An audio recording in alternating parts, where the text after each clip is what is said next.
श्री सद्गुरु महाराज की जय। बंदो गुरुपद कंज कृपा सिंधु नर रूप हरि महामोहतम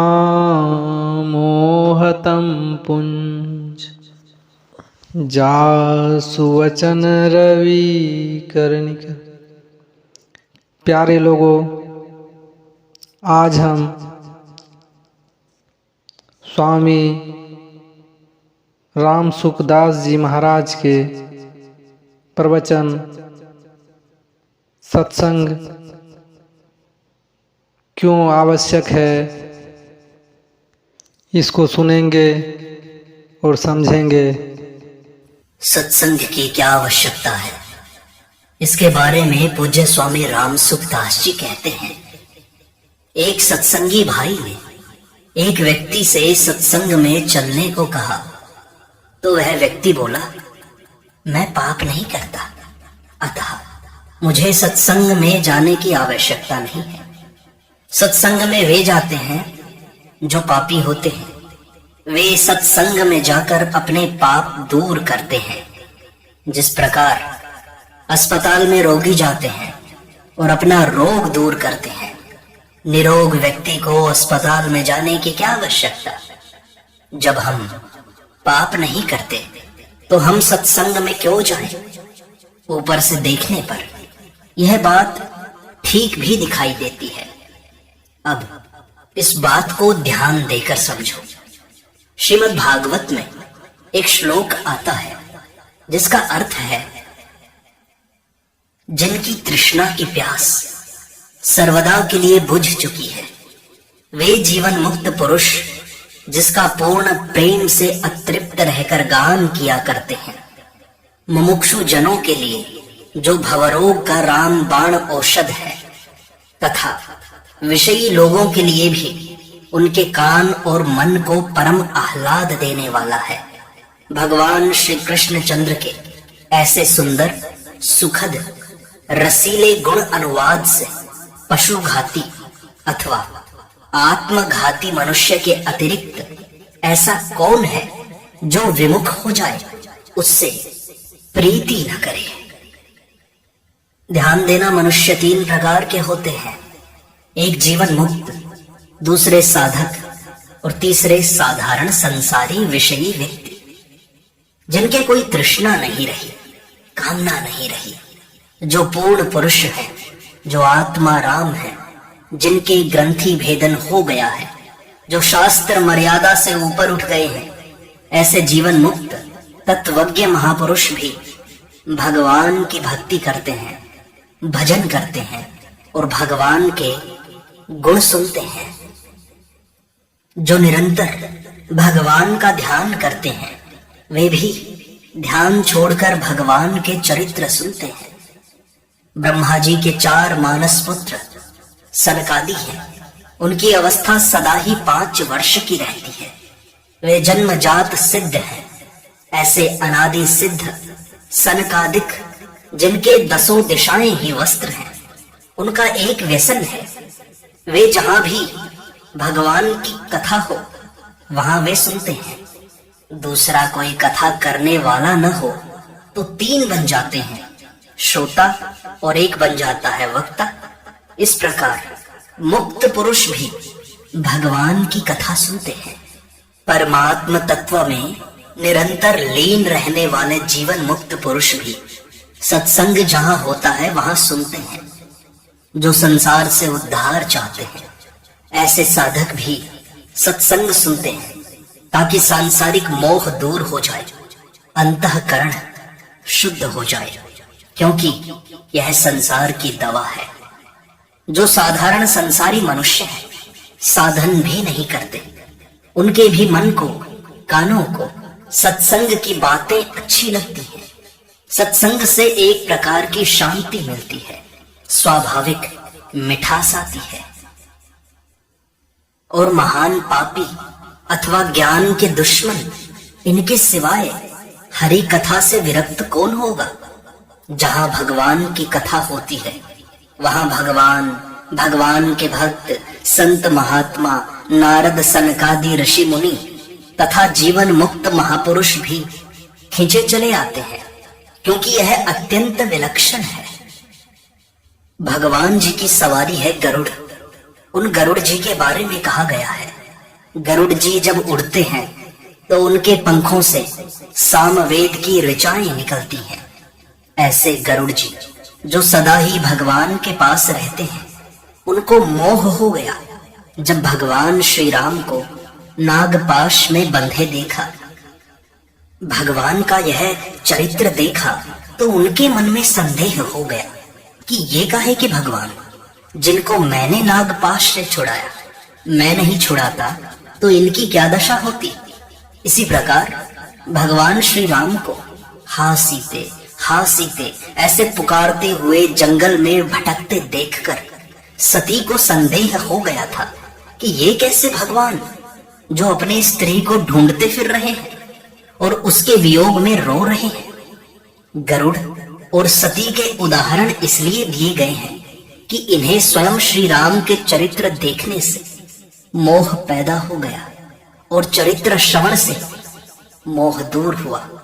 इससे सिद्ध हुआ कि भगवान के चरित्र देखने से भी भगवान के चरित्र सुनना बढ़िया है।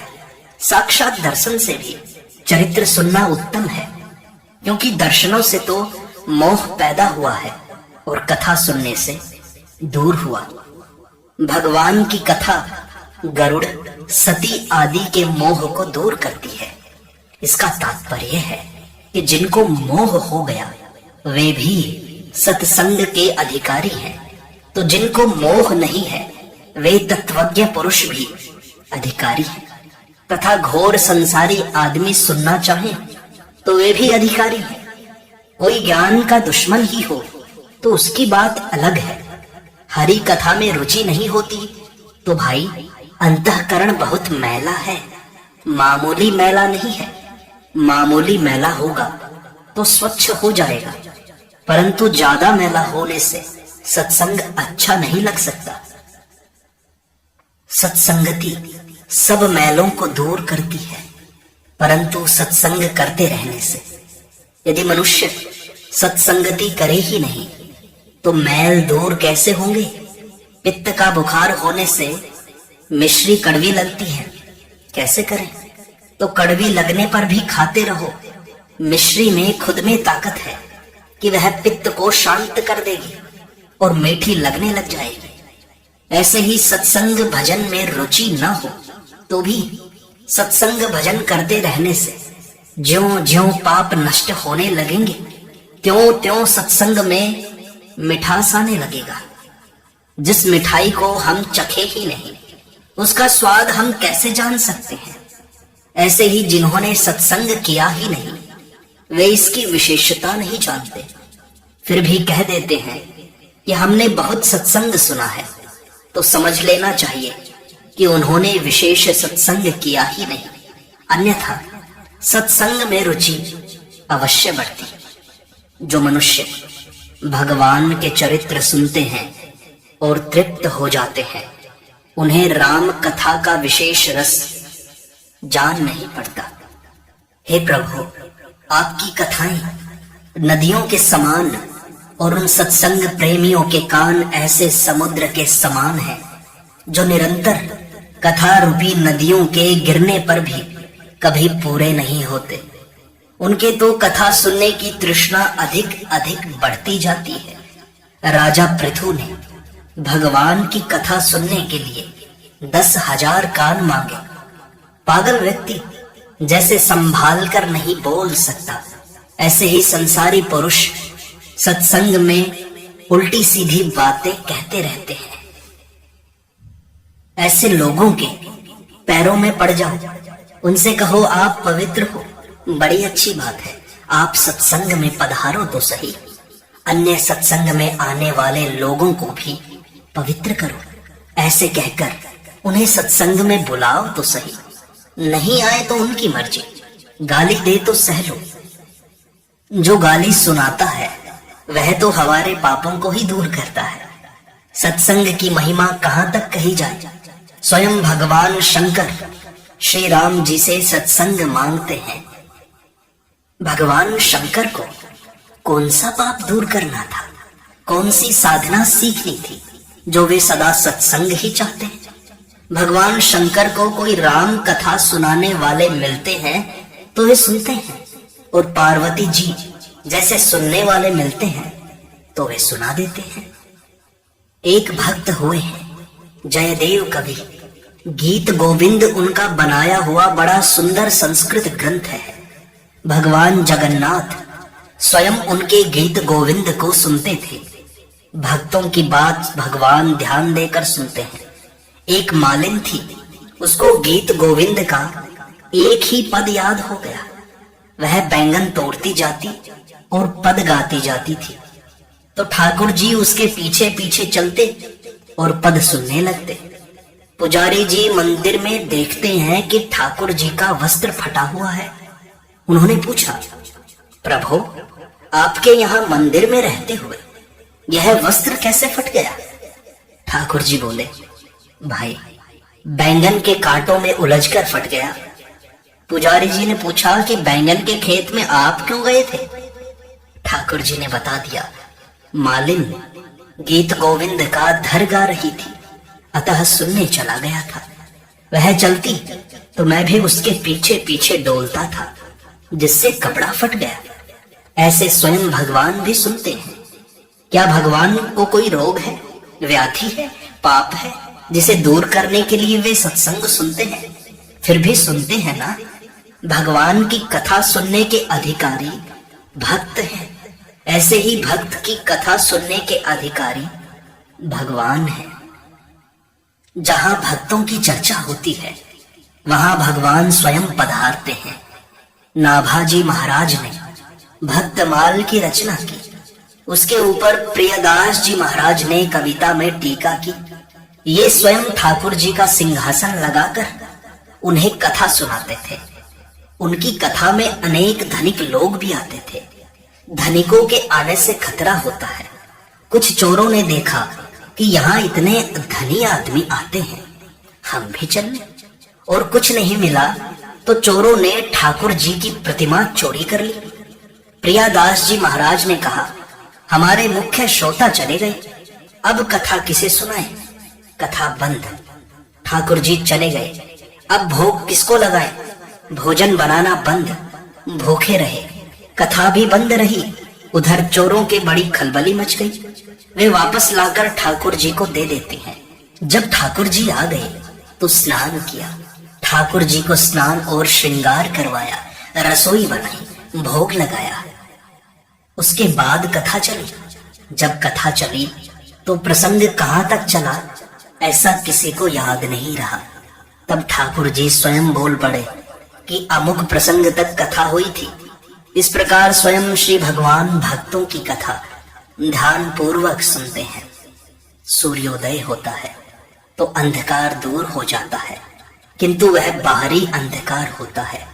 किंतु जब सत्संग रूपी सूर्य उदय होता है तो उससे अंतःकरण में रहने वाला अंधेरा दूर हो जाता है, पाप दूर हो जाते हैं, शंकाएं दूर हो जाती हैं। अंतःकरण में रहने वाली तरह तरह की उलझने सुलझ जाती हैं। राम मया सतगुरु दया साधु संग जब होए, तब प्राणे जाने कछु रहियो विषय रस भोए। भगवान और भक्तों की जब पूर्ण कृपा होती है तब सत्संगति मिलती है। विभीषण ने हनुमान जी से कहा, हे हनुमान जी, अब मुझे पक्का भरोसा हो गया कि भगवान जरूर मिलेंगे। आप मिल गए हो, इससे मालूम होता है कि श्री भगवान ने मुझ पर विशेष कृपा की है। भगवान विशेष कृपा करते हैं तभी अपने प्यारे भक्तों का संग देते हैं। सत्संग से बहुत शांति मिलती है। मुझे कई भाई बहन मिले हैं, उनका बहुत समाधान हुआ है, शांति मिली है। सत्संग में सबके लिए उपयोगी बातें मिलती हैं। तत्वज्ञ, जीवन मुक्त, साधक, संसारी, विषयी समस्त आदमी इसके सुनने के पात्र हैं। जब भी सत्संग सुनने को मिल जाए तो समझना चाहिए कि भगवान ने विशेष कृपा की है। भगवान ने मनुष्य शरीर दिया, यह कृपा की। उसके बाद सत्संग दिया, यह विशेष कृपा की। ऐसी कृपा का लाभ हमें लेना ही चाहिए। दूसरों को भी जो लेना चाहे तो सत्संग देना चाहिए। भरा सत्संग का दरिया, नहा लो जिसका जी चाहे। हजारों रत्न बेकीमत भरे, आला से आला है। लगाकर ज्ञान का गोता, निकालो जिसका जी चाहे। सत्संग रूपी दरिया, इसमें बहुत बढ़िया बढ़िया रत्न है। इसमें ज्ञान की डुबकी जितने लगाएंगे उतनी ही विलक्षण बातें मिलेंगी। सुनने से तो मिलती ही है, सुनाने से भी मिलती हैं। सुनाने में भी ऐसी ऐसी विलक्षण बातें पैदा होती हैं कि बड़ा भारी लाभ होता है। ऐसी कई बातें हमें सुनने वालों की कृपा से मिलती हैं। संत समागम हरि कथा, तुलसी दुर्लभ दोए। सुत दारा अरु लक्ष्मी, पापी के भी होए। भगवान की कथा और सत्संग, ये दो दुर्लभ वस्तुएं हैं। पुत्र, स्त्री और धन तो पापी मनुष्य के भी प्रारब्ध अनुसार होते ही हैं। रावण का भी बड़ा राज्य था, यह कोई बड़ी बात नहीं है। बड़ी बात तो यही है कि भगवान का चिंतन हो, स्मरण हो, चर्चा हो तथा भगवान की तरफ लग जाए। संतों ने भी तो मांगा है, राम जी साधु संगत मोहि दीजिए। वारी संगत दो राम जी, पल भर भूल न होए। महाराज सत्संगति दीजिए, जिससे आपको क्षण भर भी भूलूं नहीं। सज्जनों, सत्संग से जो लाभ होता है वह किसी साधन से नहीं होता। साधन करके जो परमात्म तत्व को प्राप्त करना है वह कमाकर धनी होने के समान है। किंतु सत्संग सुनना तो गोद में जाना है। गोद चले जाने से कमाया हुआ धन स्वतः मिल जाता है। संतों ने कितने वर्ष लगाए होंगे, कितना साधन किया होगा, कितनों का संग किया होगा, उन सब का सार आपको 1 घंटे में मिल जाता है। गोद जाने में क्या जोर आवे साहब। आज कंगला और कल लखपति, वह तो कमाए हुए धन का मालिक बन जाता है। सत्संग के द्वारा ऐसी ऐसी चीजें मिलती हैं जो बरसों तक साधन करने से भी नहीं मिलती। इसलिए भाई, सत्संग मिल जावे तो जरूर करना चाहिए। इससे मुफ्त में कल्याण होता है, मुफ्त में। इसलिए सत्संग का मन ना भी करे तो भी बैठो। बैठने से, सुनने से धीरे धीरे पापों का नाश होगा।